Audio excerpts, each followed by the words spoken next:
Baik,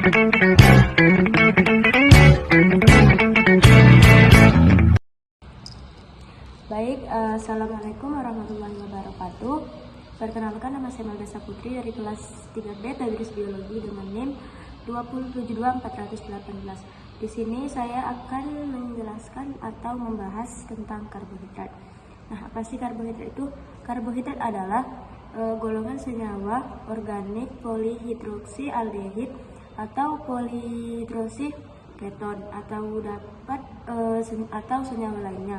Apabila dihidrolisasi dapat menghasilkan senyawa tersebut. Karbohidrat itu berasal dari kata karbon atau C dan hidrat berasal dari H2O. Molekul karbohidrat selalu mempunyai perbandingan antara hidrogen dan oksigen 2:1, di mana rumus umum karbohidrat itu adalah CmH2ON.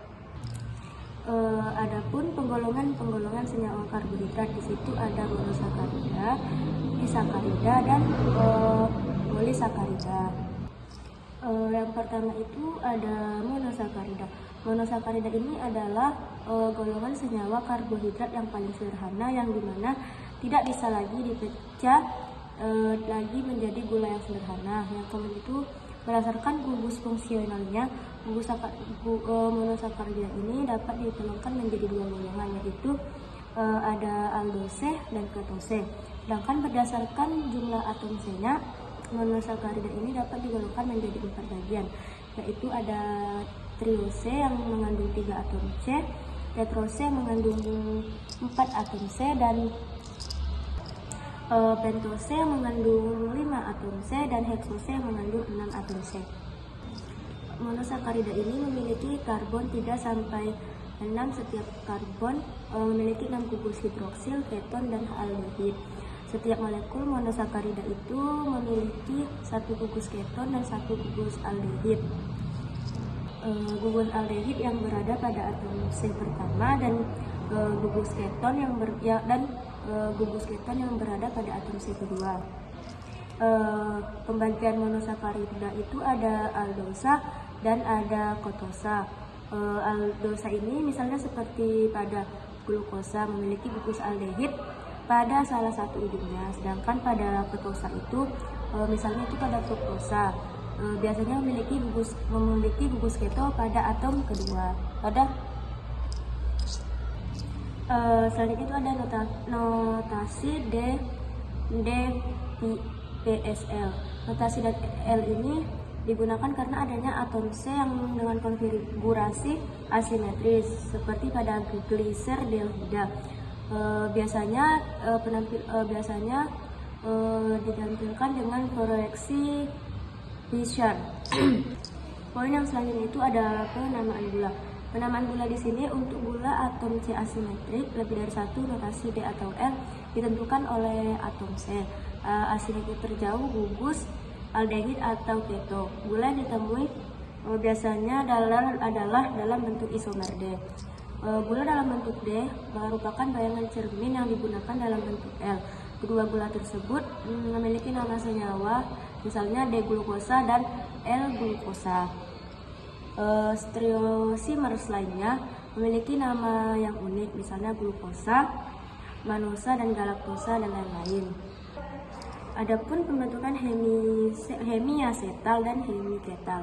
Aldehid dapat bereaksi dengan alkohol akan membentuk hemiasetal, sedangkan keton dapat bereaksi dengan alkohol membentuk hemiketal. Pentosa dan heksosa dapat membentuk struktur siklik melalui reaksi dengan gugus keton atau aldehid dengan gugus OH atom C asimetri terjauh. Glukosa membentuk hemiasetal intramolekular sebagai reaksi aldehid dari C1 dan OH dari atom C5 yang dinamakan dengan cincin piranosa.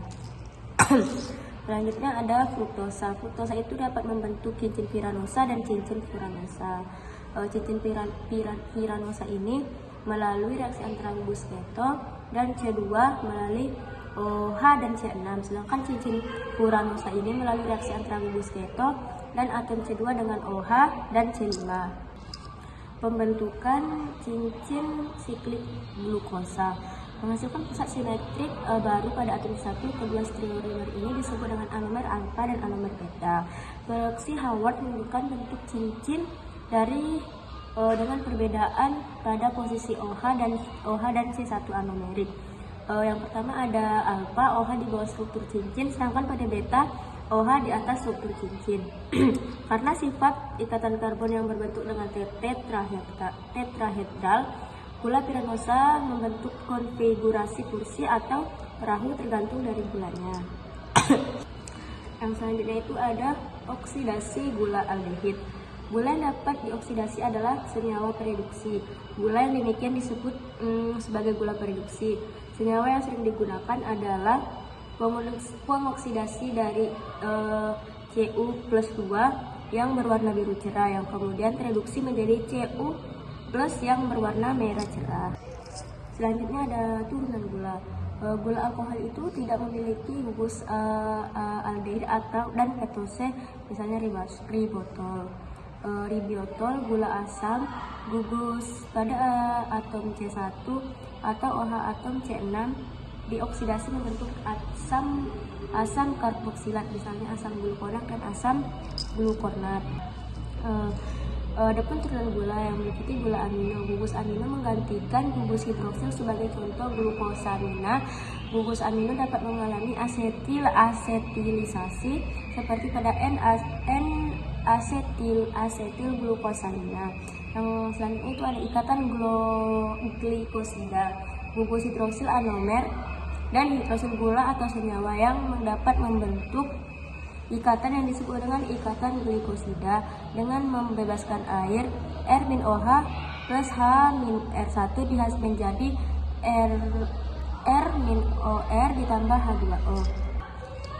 Adapun tabel uji karbohidrat di mana tanda positif berarti terdapat karbohidrat di dalamnya ataupun berhasil bereaksi.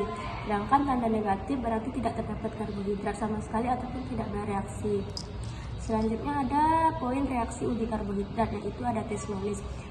Tes Molis ini adalah pembentukan struktural turunannya disebabkan gaya dehidrasi asam pekat terhadap karbohidrat. Dengan anaftol struktural akan membentuk senyawa yang berwarna ungu. Yang selanjutnya itu ada pembentukan ozazon. Suatu aldosa dan ketosa bereaksi dengan fenihidrazin akan membentuk fenihidrazon yang menjadikan kristal. Dan selanjutnya ada tes Benedich.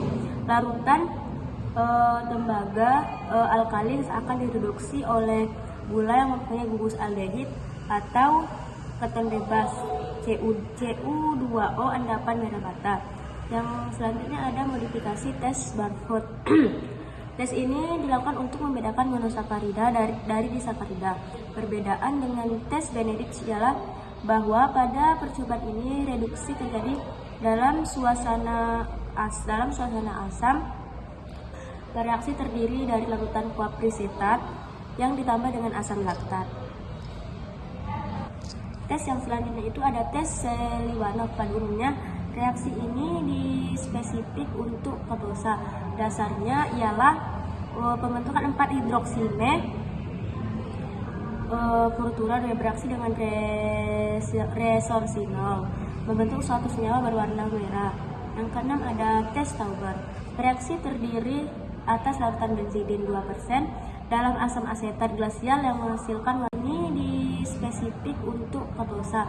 Dasarnya ialah pembentukan 4 hidroksine